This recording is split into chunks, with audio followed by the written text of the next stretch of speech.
Hello everyone! Today I'm going to be talking about the recent announcement that I'm sure pretty much all of you have heard about the new expansion coming to Hearthstone, Journey to Un'Goro. Let's take a look at just the stuff that was revealed on the stream as far as cards concerned. We'll start with Volcano. This is just an individual card that seems pretty cool. It's clearly a control shaman style of card. If you don't have much in play, it's going to happen to blow up a lot of your opponent's stuff. And the animation that they showed in the video was super cool, so I don't know how good this card will be. It seems like it might have some potential to be powerful in a controlling style of Shaman deck. I believe we're going to be losing Elemental Destruction in the upcoming rotation, so this could be less of a massive board sweeper and more of a way to sort of clear off a bunch of small things from your opponent's side of the board. It does kill your own stuff, but looks really cool doing it, even if you do have stuff in play. I don't know if this is going to be a great card from a constructive perspective, but it certainly looks sweet. Next up, we have Pyros. It's another just individual card. This is a legendary mage card that seems like a pretty powerful tool in attrition-style matchups. It's a 2 casting cost 2/2 that when it dies, comes back to your hand and becomes a 6 casting cost 6/6, and then when that dies, comes back to your hand as a 10 casting cost 10/10. While none of these individual incarnations are terribly powerful, the combination of all of them gives you a lot of value that can actually start impacting the game right away. A lot of late-game legendary cards end up just kind of rotting in your hand against an aggressive deck, but you could play this on turn 2, maybe trade with a minion, and then later on you have it come down again, giving you additional value. Potentially be pretty scary in a N'Zoth deck just by itself. Generates multiple bodies along with the big 10/10 that comes down. So if you're in a kind of attrition battle, this is definitely a pretty powerful card to look out for. The other 2 cards that were revealed were 2 of the big mechanics in the Journey to Un'Goro, one of them being Adapt. This is a new mechanic, apparently on minions, perhaps also on other cards. We haven't seen how it plays out if it is on cards that are not minions.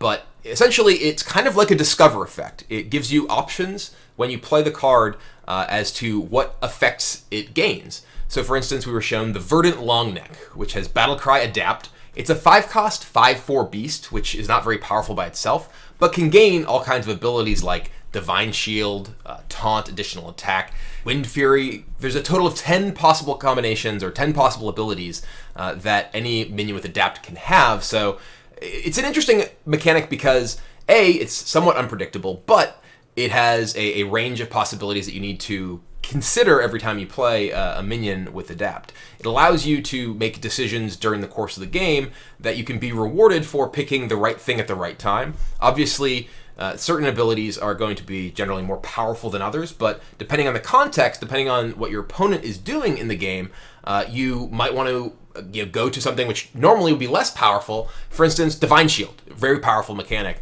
but if you're playing against, say, a mage, not going to be quite as powerful as, say, just additional health. So I think that this is a really neat mechanic. Obviously, the way in which it's going to impact the game depends on the individual cards it's on. The Verdant Longneck looks pretty weak to me, at least on initial assessment. You're not guaranteed to get that much for your mana, even if you paid 5 mana for a 5/4 Divine Shield, 5/4 Wind Fury, or an 8/4, depending on which of the abilities came up. None of those seems great to me. I hope that there are more powerful versions of Adapt cards that will see constructed play, because it seems like the kind of ability that can make games pretty interesting. Speaking of cards that can make games interesting, the new Quest cards are a new mechanic that's being introduced in Journey to Un'Goro. This is a really cool mechanic. The card that they showed was Awaken the Makers, which was a quest that you have to summon 7 Death Rattle minions, and once you do, you receive the reward of Amara, Warden of Hope. It's a 5-cost 8/8 taunt that increases your hero's health to 40 when you play it. And that's clearly a totally busted card that can completely swing a game, and the quest card obviously has a lot of hoops that you have to jump through. 7 Death Rattle minions is kind of a lot. You have to build your deck in a very specific way. And that's what I think makes the quest interesting.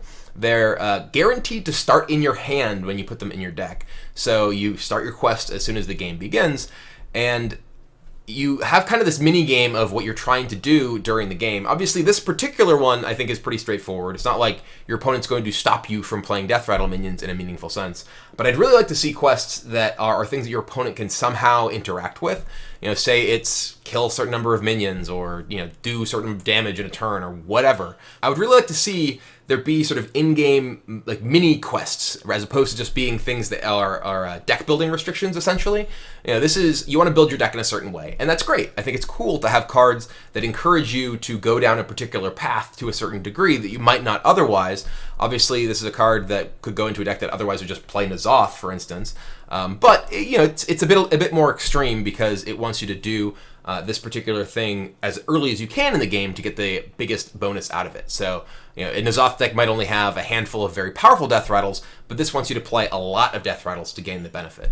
But I really am interested to see what all the quest designs are for each of the classes. There's apparently one quest for each class. They're legendary cards, and there's also additional legendary cards for each class. So it's not just these quest cards, but it's also cool that these are essentially legendary spells, a new type of legendary card that exists in the game outside of minions. And that by itself is pretty sweet. So I'm really looking forward to what we see from Journey to Un'Goro. I really want to see more of the quests because they're a really exciting card type to me.